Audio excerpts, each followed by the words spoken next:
Good evening, I'm Kimilia and this is KiniNews. PN chairperson Muhyiddin Yassin has urged the authorities not to restrict independent preachers who have openly expressed their support for the party from speaking in mosques and on television. Perikatan Nasional chairperson Muhyiddin Yassin has called on the authorities not to take action against preachers and mosque committees because of differing political views.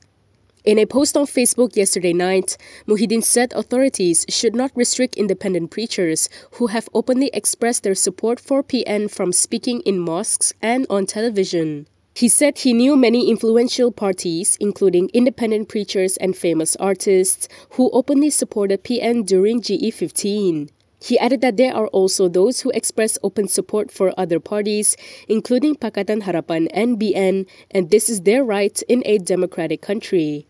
Previously, popular preacher Ridwanti Abdullah claimed to have been blocked from appearing on the Forum Perdana Ehwal Islam broadcast on TV1. However, Communications and Digital Minister Fahmi Fadzil denied that he issued an order to block the prominent preacher. Muhyiddin added that he had also seen a video that went viral regarding the committee members of several mosques in Penang who resigned over alleged government interference. He said the authorities should not take action against them for having different political views. He said this is because the election of a mosques committee was made democratically by parishioners and should not be politicized by denying the Muslim congregations from managing their own mosque. Take a back seat or call it a day in politics. This was the message from PBM President Larry Sung to Zuraida and her allies in the party. The remarks came following renewed calls for him to give over power to Zuraida. Parti Bangsa Malaysia President Larry Sung has told former Ampang MP Zuraida Kamarudin and her allies in PBM to do some soul-searching and quit politics. This comes amid calls for Sung to cede power to Zuraida. Sung was quoted as saying by The Vibes yesterday that perhaps they should take a back seat or call it a day in politics. He added that voters have already rejected them, which is why they lost their deposits in the 15th general election, and no one is interested in their opinions anymore. During PBM's AGM in early October, it was decided that Zuraida, who was the party's president-designate, to officially take over the leadership from Sung. However, prior to GE15, Sung said he was still the party president according to the Registrar of Societies. He then declared the Supreme Council meeting which approved the Zuraida transition invalid and suspended her and 12 others. The issue had resurfaced over the weekend with Zuraida and party deputy president Haniza Talha accusing Sung of abusing his authority. A show cause letter had apparently been sent to Zuraida and 12 others last week. They face an automatic expulsion at midnight should they fail to respond to the letter. Batik Air, formerly known as Malindo Air, has offered passengers affected by delayed flights special vouchers for the inconvenience. Batik Air, formerly known as Malindo Air, has expressed regret over prolonged delays in flight departures from Kuala Lumpur International Airport on Friday, December 22nd, which caused inconvenience to passengers. In a statement today, the company said they will contact all of the affected passengers to extend them special complimentary vouchers. The company said they deeply regret that the delays have caused much inconvenience to the passengers and their families. They added that the cause of the incident is currently being investigated and they will build on any lapses in their operations for a continuous improvement in their customer service delivery.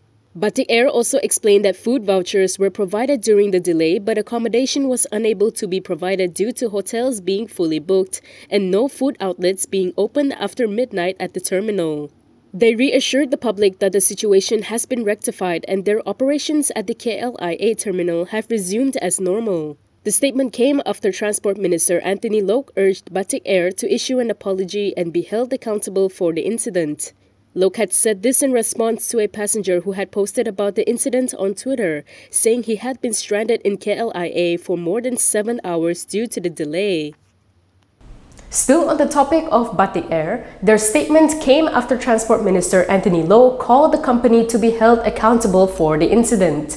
Loke had urged them to reach out to all passengers affected and issue an apology. Transport Minister Anthony Loke has instructed low-cost airline Malindo Air to reach out to all passengers reportedly stranded at KLIA on Friday night after their flight was delayed and to apologize. The passengers were reported to have been stranded at KLIA after their flight to Kuching was delayed for over 8 hours. On a post on Twitter, Loke said he had contacted the management of Malindo and they will be contacting all affected passengers to apologize and take responsibility. He said this in response to a passenger who had recorded a video of his complaints against Malindo. On Friday, marketer Muhammad Firdaus Jailan tweeted that his initial flight to Kuching was scheduled to depart at 11 p.m., but passengers were left stranded at the gate until 6 a.m. Saturday, supposedly with no announcement or assistance from the airline staff. He added that there were also senior citizens left stranded and clueless with no clear information. Deputy Defense Minister Adli Zahari believes that Prime Minister Anwar Ibrahim has the ability and experience to lead the country despite the global economic uncertainty next year. He said this in response to concerns raised by Dr. Mahathir Mohamad. Melaka Pakatan Harapan chairperson Adli Zahari said Prime Minister Anwar Ibrahim should be given the space and chance to prove his capability in steering the nation. The Deputy Defense Minister said based on Anwar's ability and experience, he was confident that the Prime Minister would be able to lead the country despite the global economic uncertainty next year.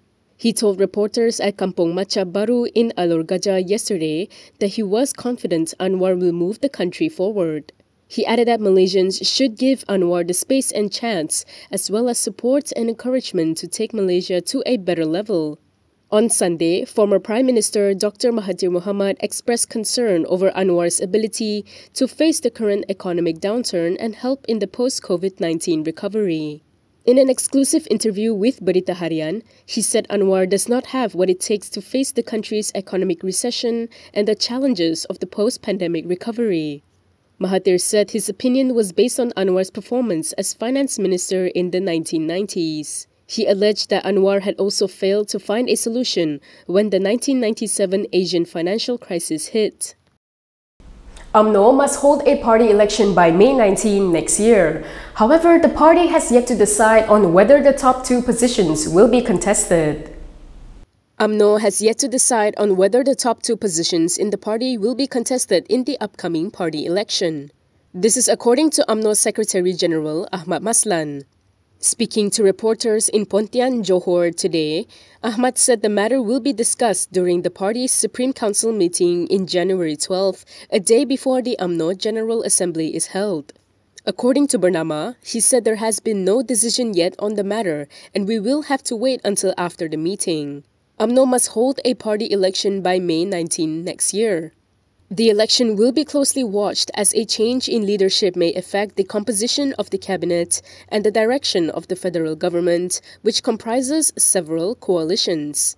Previously, the UMNO National Delegates Assembly had seen party delegates vote unanimously to approve a no Anwar, no DAP policy. However, Zahid is currently Prime Minister Anwar Ibrahim's deputy and sits in a cabinet that consists of DAP members. The UMNO General Assembly was previously scheduled for December 21st until 24th. However, it was postponed to January 11 to 14 next year. And that is all from me today. For more stories, you can go to KiniTV.com. You can also follow us on Instagram, Twitter, YouTube, and Facebook for the latest news updates. If you'd like to support independent media, do consider subscribing to MalaysiaKini.com. I'm Kimilia. Thanks for watching.